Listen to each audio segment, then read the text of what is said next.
பின்னாடி அவ்வளவு பேர் நின்று இருக்கிறார். கொளுத்துகின்ற வெயில்ல எதையும் எதிர்பார்க்காம நீங்க நிக்கிறீங்க. நார்மலா ஒரு வேட்பாளர் தான் வெயில போய் பிரச்சாரம் பண்ணுவாங்க.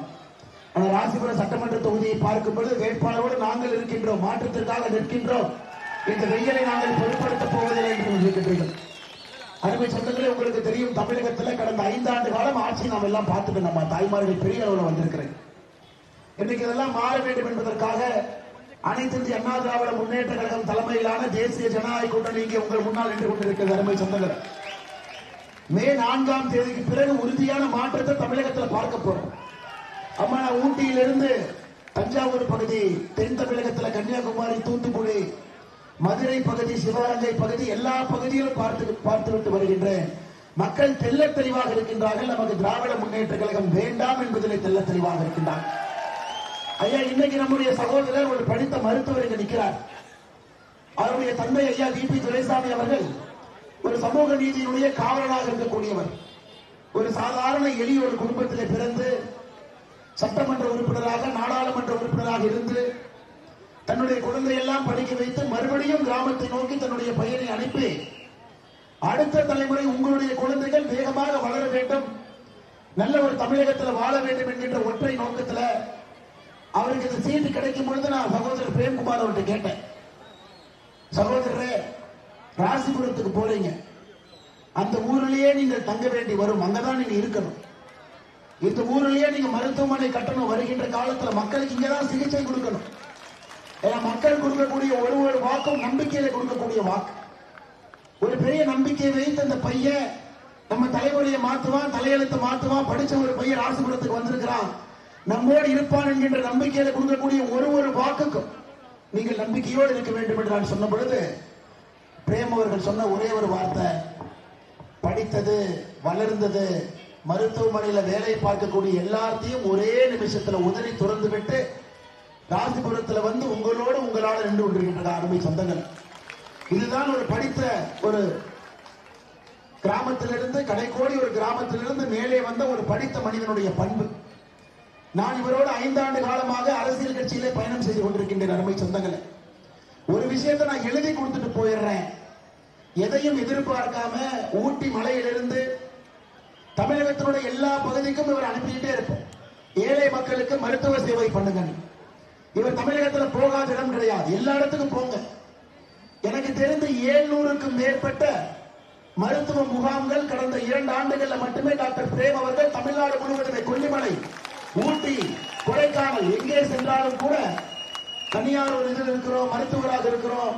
இந்த காலகட்டத்தில் இப்படியும் ஒரு மருத்துவர் நம்மோடு இருக்கின்றார். அருமை சொந்தங்களே, ராசிபுரத்தினுடைய வளர்ச்சி அடுத்த கட்டம் செல்ல வேண்டும். எனக்கு தெரியும், இது அனைத்து இந்திய அண்ணா திராவிட முன்னேற்ற கழகத்தினுடைய கோட்டை என்பதை முழுமையாக நான் அறிந்து ஒரே ஒரு முறைதான் தப்பி திராவிட முன்னேற்ற கழகம் போன முறை இங்க வந்துட்டாங்க. தொடர்ந்து 2011, 2016 எல்லாம் இங்க அனைத்து இந்திய அண்ணா திராவிட முன்னேற்ற கழகமுடைய கோட்டையாக இருந்தது. இது பாட்டாளி மக்கள் கட்சியினுடைய கோட்டை என்பதையும் முழுமையாக நான் அறிந்திருக்கிறேன். அண்ணன் டாக்டர் அன்புமணி அவர்கள் என்னோடு பேசும் பொழுதெல்லாம் மருத்துவர் சொல்லுவாரு, பரமத்தி வேலூர், ராசிபுரத்தில் எப்படி நம்முடைய கட்சி வளர்ந்து கொண்டிருக்கிறது, எப்படி நம்முடைய தொண்டர்கள் இருக்கின்றார்கள், எந்த அளவுக்கு வேரோடு மண்ணோடு பாட்டாளிகள் இருக்கின்றார்கள். இன்னைக்கு ராசிபுரத்தில் தோளோடு தோல் நீங்கள் இருக்கும் பொழுது நமக்கு மிக தெளிவாக தெரிகிறது. அருமை சகோதரர் டாக்டர் பிரேம் அவர்களை நீங்கள் எல்லாம் ஒன்றாக இணைந்து ஒரு மாபெரும் வெற்றியை நோக்கி அழைத்து செல்ல போகின்றீர்கள். இன்னைக்கு அண்ணன் டிடி வீரன் நம்மோடு இருக்கின்றார்கள், அம்மா மக்கள் முன்னேற்ற கழகத்தினுடைய தலைவர்கள், தொண்டர்கள் நம்மோடு இருக்கின்றார்கள், தமிழ் மாநில காங்கிரஸ் நம்மோடு இருக்கிறது, ஐயா ஜி.கே. வாசு, ஐஜேகே ஐயா நம்மோடு இருக்கிறாங்க. நேற்று தான் பாரிவேந்தர் ஐயாவுடைய பிரச்சாரத்தை முடிச்சுட்டு வந்தாங்க. நம்முடைய கூட்டணி என்பதுங்க, எதற்கு தலைவருடைய பெயரை சொல்றேன்னா, இந்த பிரேம் அவர்களை சும்மா நாம் அனுப்பலீங்க. மோடி ஐயாவுடைய தூதுவராக இங்கே வந்திருக்கின்றார். மாண்புமிகு தமிழகத்தினுடைய வருகின்ற மே 4க்கு பிறகு முதலமைச்சராக வரக்கூடிய அண்ணன் எடப்பாடி பழனிசாமி அவருடைய தூதுவராக வந்திருக்கின்றார். அண்ணன் டாக்டர் அன்புமணி ராமதாஸ் அவருடைய தூதுவராக வந்திருக்கின்றார். அண்ணன் டிடிவி தினகரன் அவருடைய தூதுவராக வந்திருக்கின்றார். எதற்கு இதை பயன்படுத்துறாங்க? ஜனநாயகத்தில் எல்லா தலைவர்களும் சேர்ந்து அனுப்பியிருக்கிறார். ஆனா திராவிட முன்னேற்ற கழகத்தினுடைய இன்றைய சட்டமன்ற உறுப்பினர் வேட்பாளராக இருக்கக்கூடிய மணிவேந்தர் அவர்கள் யாருனாங்க, ஒரு கோபாலபுரம் கொத்தடிமை குடும்பத்துடைய தூதுவராக வந்திருக்கிறார். அதான் இவருக்கும் அவங்களுக்கும் இருக்கக்கூடிய வித்தியாசம். ஒரு கட்சி கோபாலபுரத்திலிருந்து ஒரு குடும்பம், கருணாநிதி ஐயாவுக்கு பிறகு ஸ்டாலின் ஐயா, ஸ்டாலின் ஐயாவுக்கு பிறகு உதயநிதி ஸ்டாலின், நேற்று தாங்க சிவகங்கை திருப்பத்தூர்ல பிரச்சாரம் பண்ணிட்டு இருந்த விபி ராஜன் ஒரு முன்னாள் எம்எல்ஏ இருக்கிறார் திமுக. அவர் என்ன சொன்னாருன்னா, நான் இன்ப நிதியை முதலமைச்சர் ஆக்கிட்டு தான் செத்தே போவன்னு சொன்னார். அவர் அந்த மாதிரி குடும்பத்திலிருந்து வரலீங்க, அந்த மாதிரி குடும்பத்திலிருந்து வரல. ஜனநாயகத்தில் இத்தனை கட்சிகள் சேர்ந்து இந்த முறை இந்தந்த கட்சி இந்தந்த தொகுதியிலே போட்டியிட வேண்டும் என்று சொல்லி ஒரு கட்சிக்கு வாய்ப்பு இல்லாமல் இருந்தாலும் கூட பெரிய மனதோடு அந்த கட்சியும் ஏற்றுக்கொண்டு, குறிப்பாக இங்கு அனைத்து அண்ணா திராவிட முன்னேற்ற கழகம் பாரதிய ஜனதா கட்சி வேட்பாளருக்காக தோளோடு தோள் கொடுத்து பாட்டாளி மக்கள் கட்சிக்கு இருந்து கொண்டிருக்கின்றார். அதனாலதாங்க நான் திரும்ப திரும்ப சொல்றேன், இது உண்மையான ஜனநாயகம், இது ஒரு உண்மையான ஜனநாயகம். பாரதிய ஜனதா கட்சியுடைய ஆற்றல் மிகுந்த தொண்டர்கள் தலைவர்களை பத்தி நான் சொல்லவே போறதில்லை. காரணம், எதையும் எதிர்பார்க்காம அவங்க பாடி வேலை செஞ்சுக்கிட்டே இருப்பாங்க. சீட் இருக்கு, சீட் இல்ல, நம்ம வேலையை செஞ்சுக்கிட்டே இருப்போம். எனக்கு இத்தனை மனிதர்கள் ஒன்றாக இணைந்து ஒரே கட்டத்தில் நின்று கொண்டிருக்கின்றோம். அருமை சொந்தங்களே, அப்படிப்பட்ட ஒரு வேட்பாளர் உங்கள் முன்னால் இருக்கின்றார். ஐயா, இந்த வேட்பாளர் நம்ம ஜெயிக்க வைக்கணும், ராசிபுரத்தினுடைய தலையெழுத்தை மாற்றணும், அடுத்த தலைமுறை வறுமையினுடைய கோலப்பிடியிலே மாற்றக்கூடாது என்பதற்காக நீங்க நம்முடைய டாக்டர் பிரேம்குமார் அவர்களுக்கு நம்முடைய தேசிய ஜனநாயக கூட்டணியுடைய ராசிபுரத்தினுடைய வெற்றி சின்னமான தாமரை சின்னத்தில் நீங்கள் வாக்களிக்க வேண்டும் என்று அன்போடு கேட்டுக் கொள்கின்றேன். அருமை சொந்தங்களே, தாமரை சின்னத்தை பொறுத்தவரை இங்கே ராசிபுரத்தில் தாமரை என்பது ரெட்டலையோடு இருக்குதுங்க, சைக்கிளோடு இருக்குது, குக்கரோடு இருக்குது, மாம்பழத்தோடு இருக்கு. ஆனா சின்னம் இந்த முறை எல்லோருக்கும் சேர்த்து தாமரை நின்று கொண்டிருக்கிறோம். தாய்மார்களே, மறுபடியும் உங்களிடம் அன்போடு கேட்டுக்கொள்கின்றேன், ஒரு நல்ல வேட்பாளரை நீங்கள் தவறவிடக் கூடாது என்கின்ற அன்பான வேண்டுகோளை வைக்கிறேன். ஐயா, இன்னைக்கு ராசிபுரம் எப்படி இருக்குன்னு பாருங்க. மெயின் ரோட்ல இருந்து உள்ள வரணும்னா கூட 10 மணிக்கு மேல பஸ் கிடையாதுங்க ராசிபுரத்துக்கு. நான் ஏன் திரும்ப திரும்ப சொல்றாங்க, ஐயா இதே ஊர்ல 2 ஆண்டு காலம் நான் என்னுடைய பள்ளி கல்வியை இங்கே படித்திருக்கிற காரணத்தினால நான் சொல்றேன். ஐயா, என்னுடைய 11வது 12வது இங்கதாங்க ஐயா படிச்சேன். ஆண்டலூர் கேட்ல இறங்கணும், அங்கிருந்து ஒரு டவுன் பஸ் பிடிக்கணும், அப்படித்தான் ராசிபுரத்துக்கு வரணும். அப்படித்தான் நான் இங்க 11வது 12வது ராசிபுரத்தில் நான் படிச்சிருக்கிறேன். ஐயா, இந்த ஊருடைய கஷ்டத்தை முழுமையாக நான் உணர்ந்திருக்கக்கூடிய ஒரு மனிதன். அதான் எனக்கு ஒரு பெரிய அதிர்ச்சி. ராசிபுரத்தினுடைய பேருந்து நிலையத்தை கொண்டு போய் 8 கிலோமீட்டர் தள்ளி கட்டி வச்சிருக்காங்க. ஊருக்கு பஸ் வருவதே குறைவு, அதுவும் 10 மணிக்கு மேல பஸ்ஸே வராது. தாய்மார்களை 8 கிலோமீட்டர் தள்ளி கொண்டே பஸ் ஸ்டாண்டை கட்டினீங்கன்னா எப்படி இந்த ஊருடைய வளர்ச்சி இருக்கும்? அருமை சொந்தங்களே, அப்பதான் கொஞ்சம் யோசிச்சு பார்த்தேன். திமுக காரணம் திருட்டும் ஒன்னா பிறந்தது, ஏதோ இருக்கிறோன்னு சொல்லிட்டு கொஞ்சம் யோசிச்சு பார்த்தேன். அப்பதான் தெரிஞ்சது எவ்வளவு பெரிய பிராடு பாருங்க. ஒரு படையப்பா ரியல் எஸ்டேட் நிறுவனம், ஒரு நிறுவனம் அண்ணன் KN நேரு அவர்களோடு சம்பந்தம் பண்ணியிருக்கிறாங்க, குடும்பத்தினுடைய உறவு. இந்த படையப்பா ரியல் எஸ்டேட் நிறுவனம் அங்க நிலத்தை வாங்குறாங்க. அதுல 7-8 ஏக்கரை தான செட்டில்மெண்டா ராசிபுரம் நகராட்சிக்கு எழுதி கொடுக்குறாங்க. தான செட்டில்மெண்ட். ஐயா, நீங்க யோசிச்சு பாருங்க, திமுக ஒரு பைசா இலவசமா யாருக்காச்சும் கொடுத்து நீங்க பாத்துருக்கீங்களா? நான் பார்த்ததுல நீங்க பார்த்திருக்கிறீங்களா? தான செட்டில்மெண்டாக 8 ஏக்கர் எழுதி கொடுத்து ராசிபுரத்தினுடைய நகராட்சி இங்க இருக்கக்கூடிய பஸ் ஸ்டாண்ட் அங்க கொண்டே வைக்கிறாங்க. இன்னும் நீங்க உள்ள போயிட்டே இருந்தீங்கன்னா திராவிட முன்னேற்ற கழகத்தினுடைய பெரும்புள்ளிகளுக்கெல்லாம் நேரடியாக தொடர்பு இருக்கக்கூடியது. இத நீங்க ஆச்சரியம் பாருங்க. ராசிபுரத்தில் இருக்கக்கூடிய எல்லா கட்சியும், ராசிபுரத்தினுடைய காங்கிரஸ் கட்சி, ராசிபுரத்தினுடைய மதிமுக, மக்கள் நீதி மையம், தேமுதிக எல்லாரும் சேர்ந்து சொல்றாங்க இந்த பஸ் ஸ்டாண்டை மாத்தாதீங்க. ஆனா திராவிட முன்னேற்ற கழகத்துக்கு அண்ணன் KN நேரு அவர்கள் ஆரம்பித்து கீழே இருக்கக்கூடிய ஒன்றிய தலைவர் வரை கமிஷன் வேண்டும் என்கின்ற ஒற்றை காரணத்திற்காக பேருந்து நிலையத்தை 8 கிலோமீட்டர் தள்ளி மாற்றி வச்சிருக்கிறார். சகோதர சகோதரிகள், எதற்காக இதை சொல்லுகிறேன் என்றால் நீங்கள் இதை புரிந்து கொள்ள வேண்டும் என்பதற்காக சொல்லுகின்றேன். இந்த அரசியல் என்பது சாதாரண அரசியல் இல்லைங்க. கோபாலபுரத்தில் ஆரம்பிக்கக்கூடிய ஊழல் என்பது ராசிபுரத்தினுடைய பஸ் ஸ்டாண்ட் வரைக்கும் இந்த ஊழல் வருதுங்கம்மா. இடையில இங்கே நிக்கிறது. இந்த ஆட்சி மாறினால் மட்டும்தான் நமக்கு ஒரு விமோசனம் கிடைக்கும். தாய்மார்களே, நீங்கள் எல்லாம் இன்று சுட்டரிக்கின்ற வெயிலை பொருட்படுத்தாம எதற்கு நிக்கிறீங்க? இந்த ஆட்சி மாற்றத்திற்கு நாங்களும் நிற்போம் என்று நமக்கு தெரியும். இந்த பகுதி நாமக்கல்ல இருந்து இந்த பக்கம் இல்லாம நம்முடைய கைத்தறி தொழிலாளர்கள் நிறைய இருக்கக்கூடிய பகுதி, வறுமையில் நிறைய பேர் இருக்கிறாங்க. அதை பயன்படுத்தி என்ன பண்ணிருக்காங்க பாருங்க. திராவிட முன்னேற்ற கழகத்தினுடைய சில நண்பர்கள், திராவிட ஆனந்த் இந்த பகுதியில் இருக்கிறாரு. கிட்னி திருட ஒரு ஆளை பிடிக்கிறது அவர் வேலை. இங்கிருந்து அங்கே கூட்டிட்டு போறாரு, எங்க கூட்டிட்டு போறாரு, மனசனூர் MLA கதிரவண்ட கூட்டிட்டு போறாரு. அவங்க மருத்துவமனையில இந்த கிட்னி எடுத்து இன்னொருத்தர் கொடுக்குறாங்க.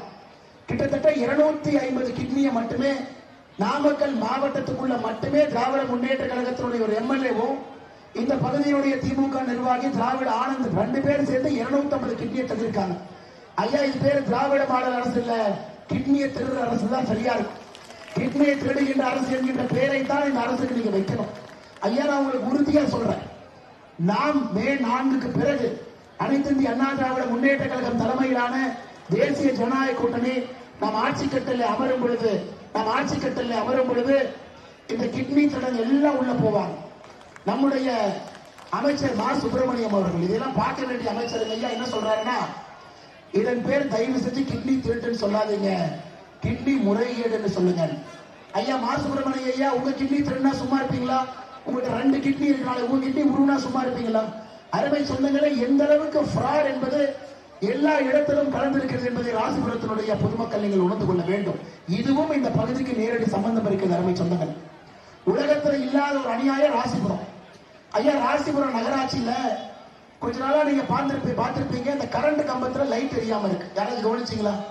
பொது வழியில் நடந்து போனீங்கன்னா உங்களுக்கு போட்டிருக்கக்கூடிய லைட் எரியாம இருக்கு. ஏன்னா ஒப்பந்ததாரருக்கு பணம் கொடுப்பதற்கு ராசிபுரம் நகராட்சியில பணம் கிடையாது. இந்த உண்மை உங்களுக்கு தெரியுங்களா?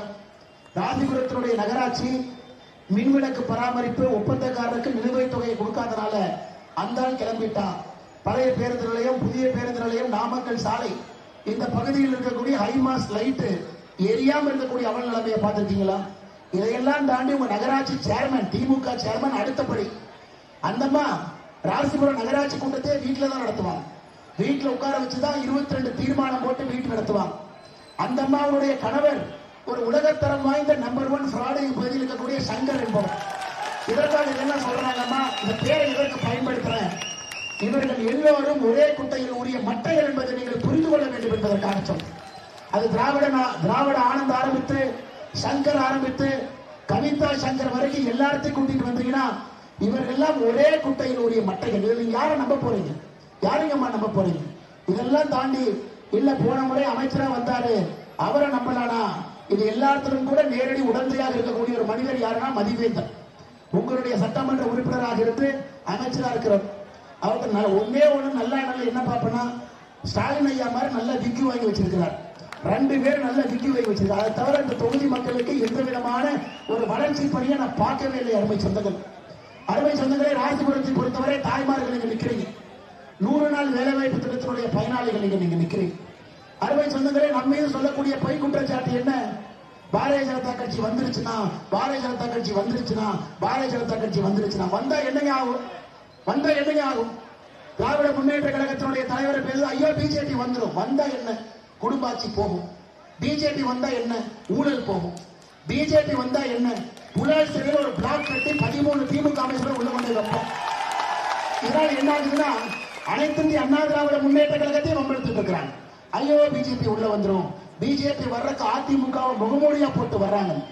ஐயா நாங்கள் நேரடியாக வருகின்றோம், நேரடியா பேசுறோம். தமிழகத்தில் அனைத்து இந்திய அண்ணா திராவிட முன்னேற்ற கழகம், பாரதிய ஜனதா கட்சியும் நம்முடைய கூட்டணி கட்சியும் ஒற்றை கருத்தில் ஏன் இருக்கின்றோம்?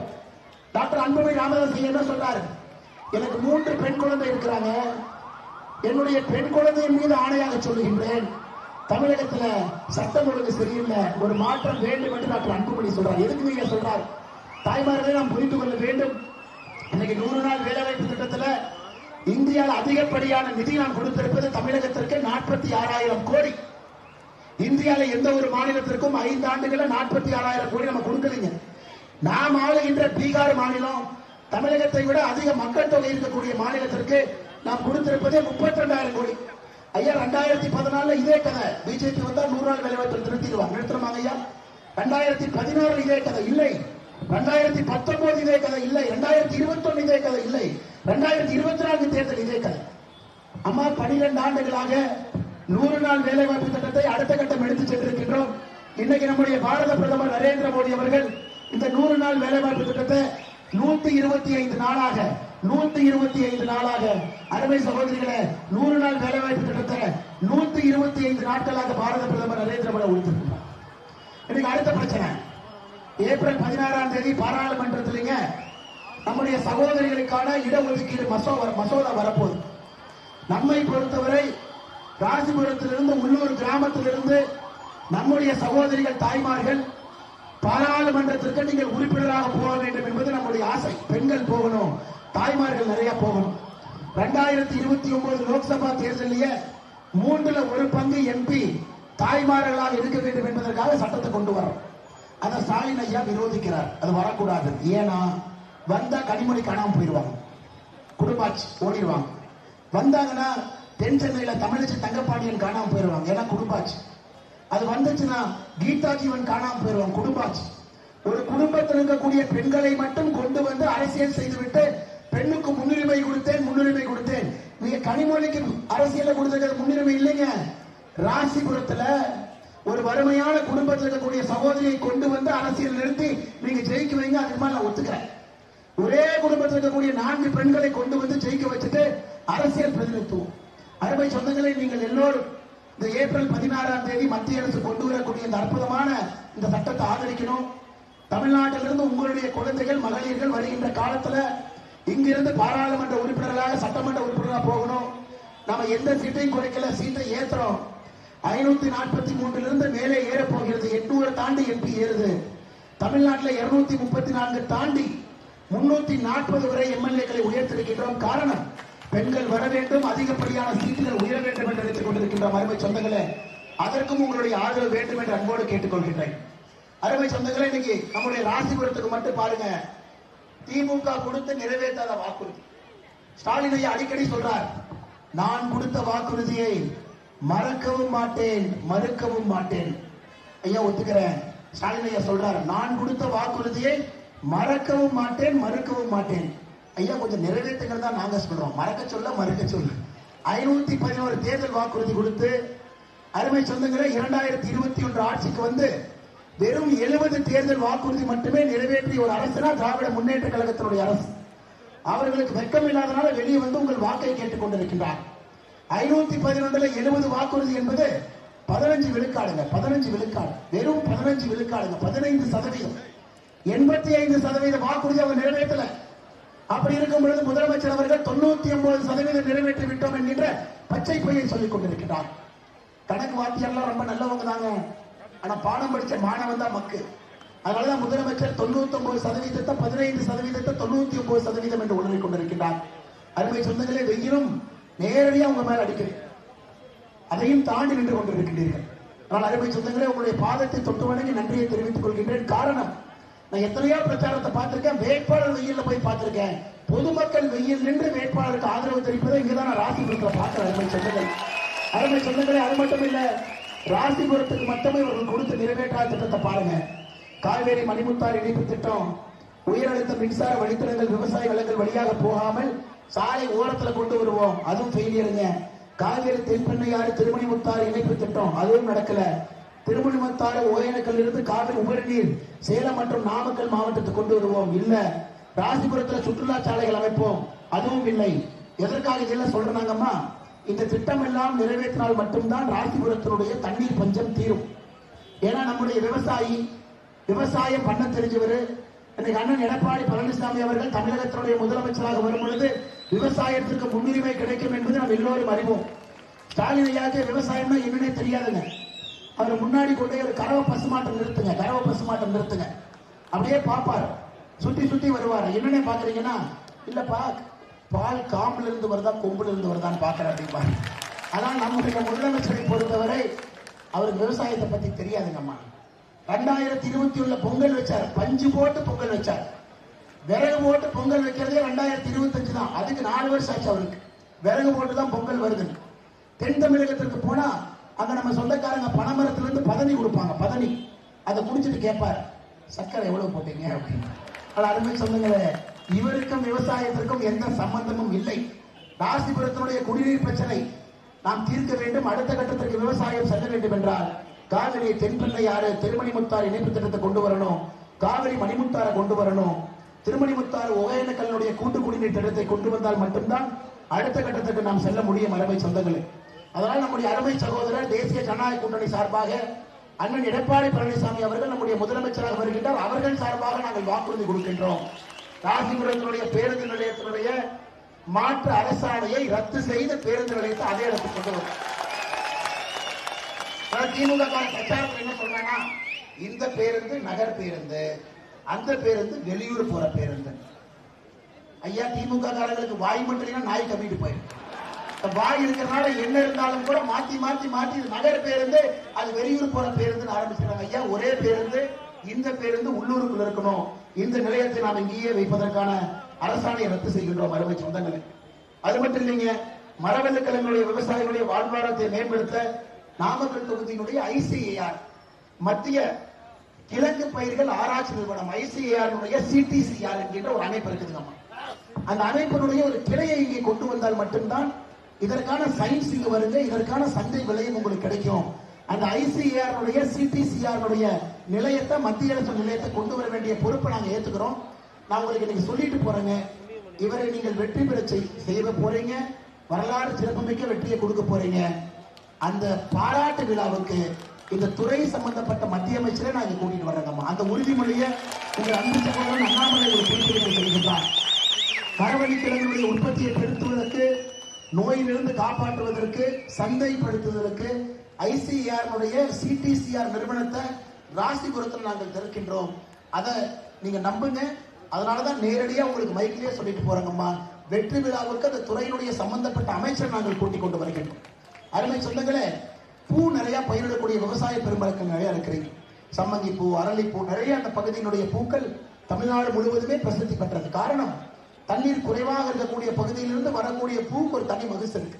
இன்னைக்கு அந்த பூவெல்லாம் வாசனை திராவியம் தயாரிக்கக்கூடிய தொழிற்சாலையை நம்முடைய வெற்றி வேட்பாளர் இங்கேயே கொண்டு வர வேண்டும் என்று மிக தெளிவாக இருக்கின்றார்கள். அதன் மூலமாக அடுத்த கட்ட பொருளாதாரத்தை இங்கே உயர்த்த வேண்டும். அருமை சொந்தங்களே, விசைத்தறி உரிமையாளர்கள், தொழிலாளர்கள் இருக்கிறீங்க. உங்களுக்கு தேவையான ஒரு ஜவுளி பூங்காவையும் கூட சேலம் ராசிபுரத்தை மையப்படுத்தி அதையும் கொண்டு வருகின்றோம் என்கின்ற ஒரு உத்தரவாதத்தை உங்களுக்கு அளித்து, அருமை சொந்தங்களே, ஒரு மாற்றத்திற்காக நீங்க நம்மளோடு இருக்கணும். அந்த மாற்றம் வந்துவிட்டது. ஏப்ரல் 23 நீங்கள் செய்ய வேண்டியதெல்லாம் நம்முடைய வெற்றி வேட்பாளருக்கு தாமரை சின்னத்துல நீங்கள் வெற்றி வாய்ப்பு கொடுத்து அவரை உங்களுடைய சட்டமன்ற உறுப்பினராக பெற்று இங்கேயே உங்களுக்கு அவருடைய மருத்துவ சேவையும் மக்கள் சேவையும் ராசிபுரம் சட்டமன்ற தொகுதியில் இங்கேயே உங்களுக்கு நடக்கும் என்று சொல்லி, வெயில் அதிகமாக இருக்கின்ற காரணத்தினால நாம் என்ன செஞ்சோம் அப்படிங்கிறத நான் போகவே விரும்பலிங்கம்மா. நாம் என்ன செய்தோம் அப்படிங்கிறத 3 பக்கத்தில் நான் படிப்பேங்க. நாமக்கல் மாவட்டத்துக்கு மட்டுமே மோடி ஐயா என்ன செய்யாருன்னு ஆரம்பிச்சோம்னா, நம்முடைய மருத்துவக் கல்லூரி 338 கோடியிலிருந்து, ரயில் நிலையத்துடைய மறுசீரமைப்பிலிருந்து, சேலம் நாமக்கல் கரூர் சாலை அகலப்படுத்தல் 100 கோடி மதிப்பீட்டிலிருந்து, குறிப்பாக இங்க இருக்கக்கூடிய தாய்மார்கள் நிறைய இருக்கிறீங்க. உங்களுடைய வீட்டுக்கெல்லாம் குழாய் மூலமாக தண்ணீர் கொண்டு வந்திருக்கின்றோம். 3,62,200 வீட்டுகளுக்கு மேல இந்த மாவட்டத்தில் மட்டுமே 27 மக்கள் மருந்தகங்கள் இருக்கு. பிபி இருக்கிறவங்க, சுகர் இருக்கிறவங்க, மாசம் மாத்திரை வாங்குறவங்க 80% குறைவாக இந்த மருந்து வாங்கிக்கலாம். உஜ்வாலா திட்டத்தின் கீழ் இலவச எரிவாயு இணைப்புகள் 1,28,644 குடும்பத்திற்கு கொடுத்திருக்கின்றோம். MSME கடன் 5,670 கோடி நாமக்கல் மாவட்டத்திற்கு. முத்ரா கடன் 4,766 கோடி. இந்த ஒரு மாவட்டத்தில் மட்டுமே 67,000 விவசாயிகளுக்கு வருடத்திற்கு 6,000 ரூபாய் பாரத பிரதமருடைய சம்மான் நிதி. ஒரு மாவட்டத்திற்கு மட்டுமே 67,000 விவசாயிகள் இருக்கிறாங்க. அருமை சொந்தங்களே, வீடு மட்டுமே இந்த ஒரு மாவட்டத்திற்கு கிராமப்புறத்தில் 5,397 வீடுகளும், நகரப்புறத்தில் 3,471 வீடுகளும் கட்டி கொடுத்திருக்கின்றோம். பயிர் காப்பீட்டு திட்டத்தில் 45,000 ஹெக்டேர் 1,10,000 விவசாயிகளுக்கு 154 கோடி ரூபாய்க்கு பயிர் காப்பீடு செய்திருக்கின்றோம். 2,38,000 பேர் நாமக்கல் மாவட்டத்தில் 5 லட்சம் ரூபாய் மருத்துவ அட்டை வைத்திருக்கின்றீர்கள். அருமை சொந்தங்களே, வெயில் அதிகமாக இருக்கிற காரணத்தினால இன்னும் சாதனை பட்டியலை படிக்க விரும்பலீங்கம்மா. உங்களுக்கு தெரியும், மோடி அவர்கள் தமிழ்நாட்டினுடைய வளர்ச்சிக்காக, நாமக்கல்லுடைய வளர்ச்சிக்காக, ராசிபுரத்தினுடைய வளர்ச்சிக்காக உங்களோடு இருக்கின்றார். ஸ்டாலின் ஐயா கோபாலபுரம் குடும்பத்தினுடைய வளர்ச்சிக்காக, உதயநிதி ஸ்டாலினுடைய வளர்ச்சிக்காக, இன்பநிதியினுடைய வளர்ச்சிக்காக இருக்கிறாங்க. இது மட்டும்தாங்க அடிப்படை வித்தியாசம். ஆனால் நம்முடைய எல்லா கூட்டணி கட்சியினுடைய அன்பு தொண்டர்கள், பாரதிய ஜனதா கட்சியினுடைய தலைவர்கள், தொண்டர்கள், அனைத்து அண்ணா திராவிட முன்னேற்ற கழகத்தினுடைய தலைவர்கள், தொண்டர்கள் மிக ஒற்றுமையாக, பாட்டாளி மக்கள் கட்சியினுடைய தலைவர்கள், தொண்டர்கள், அம்மா மக்கள் முன்னேற்ற கழகத்தினுடைய தலைவர்கள், தொண்டர்கள், IJK தென்னிந்திய ஃபார்வர்ட் பிளாக், அண்ணன் ஜான் பாண்டியன் அவருடைய தமிழக மக்கள் முன்னேற்ற கழகம், தமிழ் மாநில காங்கிரஸ் ஐயா GK வாசன் அவருடைய தலைவர்கள், தொண்டர்கள் ஒன்றாக இணைந்து அடுத்த 10 நாளுங்க நம்ம தலையெழுத்த அடுத்த 10 நாள்ல தீர்மானிக்க போறோம். அடுத்த 10 நாள் நீங்கள் கடுமையாக இவருக்கு வேலை செய்யுங்கள். அடுத்த 5 ஆண்டு காலம் இவர் உங்களுக்கு வேலை செய்வார். அதுதான் ஜனநாயகத்தினுடைய வெற்றிக்கான அறிகுறி. எல்லா வீட்டுக்கு போவோம், எல்லா தாய்மார்களை பார்ப்போம், எல்லா பெரியோர்களை பார்ப்போம். ஒரு வாக்கையும் சிந்தாம சிதறாம தாமரைக்கு கொண்டு வந்து அருமை சகோதரர் ST பிரேம்குமார் அவர்களை ஒரு சரித்திரம் காணாத ஒரு வெற்றியை ராசிபுரத்திலிருந்து நீங்கள் கொடுத்து அனுப்ப வேண்டும் என்று அன்போடு கேட்டுக்கொண்டு, என்னோட மேடையில் நம்முடைய ஆற்றல் மிகுந்த தலைவர்கள் நின்று கொண்டிருக்கின்றார். நான் ஏற்கனவே சொன்னது போல ஐயா VP துரைசாமி அவர்கள் சாதாரண ஒரு மனிதர் இல்ல. நம்முடைய சட்டமன்றத்தில் டெபுட்டி ஸ்பீக்கராக பணியாற்றியவர். அதாவது சபாநாயகர், துணை சபாநாயகர் இருந்தவர், பாராளுமன்றத்திற்கு போயிருக்கக்கூடிய மனிதர், சட்டமன்றத்திற்கு போயிருக்கக்கூடிய மனிதர், திராவிட அரசியலில் கோலோச்சிய ஒரு மனிதன். அந்த மனிதனுக்கு அரசியலை பற்றி தெரியும், ஏழைகளுடைய வழி என்பதை பற்றி தெரியும். எனக்கு இன்னும் தெரியும், அவர் முதலாக சட்டமன்ற உறுப்பினர் ஆன பொழுது அவங்க வீட்டில் அவங்க அம்மா உட்கார்ந்து இருக்கிறாங்க. எனக்கு அந்த கதையை சொன்னாங்க. காவல்துறை நண்பர்கள் எல்லாம் எம்எல்ஏ வீட்டுக்கு வர்றாங்க. அவங்க அம்மா இவரை கூப்பிட்டு, என்ன தம்பி ஏதாவது தப்புகிற பண்ணிட்டியா, வீட்டுக்கு போலீஸ் வந்திருக்கு. அந்த அளவுக்கு ஒரு வறுமையான குடும்பத்துல வீட்டுக்கு போலீஸ் வந்தாலே பையன் ஏதோ தப்பு பண்ணிட்டான்னு நினைக்கக்கூடிய ஒரு குடும்பத்துல சட்டமன்ற உறுப்பினராக பொறுப்பேற்று முதல் நாள் கிராமத்துக்கு போறதுக்கு முன்னாடி போலீஸ் வந்ததுக்கே அவங்க அம்மா பயந்துட்டாங்க. அப்படிப்பட்ட குடும்பத்திலிருந்து ஒரு ஏணிப்படியில ஒரு படியாக ஏறி வந்து இன்னைக்கு நம்முடைய வழித்தோன்றல் அருமை சகோதரர் டாக்டர் பிரேம்குமார் அவர்கள் முன்னால் நின்று கொண்டிருக்கின்றார். இவருக்கு நீங்கள் சரித்திர வெற்றியை கொடுக்க வேண்டும் என்று சொல்லி எல்லா நல்ல உள்ளங்களுக்கும் நன்றி தெரிவித்து என்னுடைய உரையை முடித்துக் கொள்கிறேன். நம்முடைய தலைவர்கள் நன்றி சொல்ல வேண்டிய நேரம். மாவட்டத்தினுடைய தலைவர் நாமக்கல் கிழக்கு அருமை சகோதரர் கே பி சரவணன் அவர்கள், நாமக்கல் மேற்கு அருமை சகோதரர் ராஜேஷ் அவர்கள், இந்த பகுதியினுடைய அனைத்து இந்திய அண்ணா திராவிட முன்னேற்ற கழகத்துடைய இந்த பகுதியினுடைய ஒன்றிய செயலாளர் அருமை சகோதரர் பாலசுப்ரமணியம் அவர்கள், நம்முடைய கூட்டணி கட்சியினுடைய எல்லா தலைவர்களும் இருக்கிறாங்க. மிக முக்கியமாக அனைத்து இந்திய அண்ணா திராவிட முன்னேற்ற கழகத்தினுடைய இந்த பகுதியினுடைய மாவட்ட செயலாளர் அருமை சகோதரர் அண்ணன் தங்கமணி அவர்கள் அடுத்து அங்க பிரச்சாரத்தில் இருக்கிறாங்க. தங்கமணி அவர்களுடைய சிறப்பு நன்றிகளை தெரிவித்து இங்க இருக்கக்கூடிய அனைத்து இந்திய அண்ணா திராவிட முன்னேற்ற கழகத்துடைய ராசிபுரம் ஒன்றிய செயலாளர் வேம்பு சேகர் அவர்களுக்கு, அதிமுக வெண்ணத்தூர் கிழக்கு ஒன்றிய செயலாளர் தாமோதரன் அவர்களுக்கு, மேற்கொன்றிய செயலாளர் ராஜா அவர்களுக்கு, அனைத்து இந்திய அண்ணா திராவிட முன்னேற்ற கழகத்தோடு நாமரிப்பேட்டை கிழக்கு ஒன்றிய செயலாளர் பொன்னுசாமி அவர்களுக்கு, மேற்கொன்றிய செயலாளர் சரவணன் அவர்களுக்கு, அனைத்து இந்திய அண்ணா திராவிட முன்னேற்ற கழகத்தினுடைய எல்லா தொண்டர்களுக்கும், பாட்டாளி மக்கள் கட்சியின் மாவட்ட செயலாளர் அண்ணன் பொன்னுசாமி அவர்களுக்கு, அம்மா மக்கள் முன்னேற்ற கழகத்தினுடைய மாவட்ட செயலாளர் பழனிவேல் அவர்களுக்கு, ஐஜேகேனுடைய மாநில அமைப்பு செயலாளர் முத்துராஜ் அவர்களுக்கு, மாவட்ட தலைவர் கண்ணன் சபாபதி அவர்களுக்கு, தமிழக மக்கள் முன்னேற்ற கழகத்தினுடைய மாவட்ட செயலாளர் செந்தில் அவர்களுக்கு, நம்முடைய ஆற்று மிகுந்த பாரதிய ஜனதா கட்சியினுடைய இந்த பகுதியினுடைய எல்லா தலைவர்களுக்கும் நன்றி செலுத்த வேண்டிய நேரம். இந்த பகுதியினுடைய பொறுப்பாளர் வெங்கடேசன் அவர்கள், சுற்றுப்புறல் சொல்லுப்பினுடைய மாநில தலைவர் கோபிநாத் அவர்கள், செயற்குழு உறுப்பினர் பாலமுருகன் அவர்கள், ராசிபுரம் சட்டமன்ற பொறுப்பாளர் முத்துக்குமார் அவர்கள், அரமையன் சேதுராமர் அவர்கள், தமிழரசு அவர்கள், அக்கா சித்ரா அவர்கள், இளங்கோ அவர்கள், அருள் அவர்கள், சுகன்யா அவர்கள், அருமை சகோதரர் லோகேந்திரன் அவர்கள், வேல்முருகன் அவர்கள், ராஜேந்திரன் அவர்கள், கண்ணன் அவர்கள், முத்துசாமி அவர்கள், எல்லோருக்கும் இந்த நேரத்தில் என்னுடைய நெஞ்சார்ந்த வாழ்த்துக்களை வணக்கங்களை தெரிவித்து, அருமை சொந்தங்களே, மறந்தும் இருந்து விடாதீர்கள், இருந்தும் மறந்து விடாதீர்கள். நம் முன்னால் ஒரு அற்புதமான வாய்ப்பு கண் முன்னால் இருக்கிறது. நம்ம அன்பு சகோதரரை தேர்ந்தெடுத்து சட்டமன்ற உறுப்பினராக நீங்கள் அனுப்பி வைக்க வேண்டும் என்று தாழ்மையோடு கேட்டுக்கொண்டு, நாங்கள் கொடுத்த எல்லா உத்தரவாதத்தையும் கூட நிறைவேற்ற போறோம். காரணம், உங்களுடைய பிள்ளைகள் தான். நாங்கள் எங்கேயுமே மேல இருந்தெல்லாம் பறந்து வரலைங்க. சாதாரண விவசாய குடும்பத்திலிருந்து பிறந்து இன்னைக்கும் அப்படியே தான் இருக்கிறோம். உங்கள்கிட்ட பேசுறதுக்காக இந்த மேடையின் மீது நிற்கிறோம். அடுத்தடுத்து போனா மறுபடியும் கீழே இறங்கி கீழே வந்துடும். ஆனால் கொடுக்கக்கூடிய உத்தரவாதம் என்பது உள்ளத்திலிருந்து வருகிறது.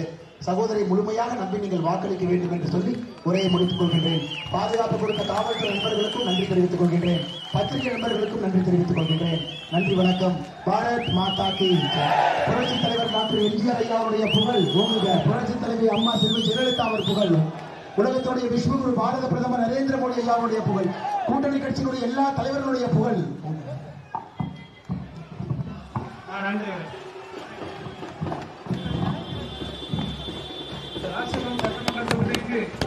வருகை புரிந்து காவல் சின்னத்திற்கு வாக்குகளை கேட்க வந்திருக்கின்ற மரியாதை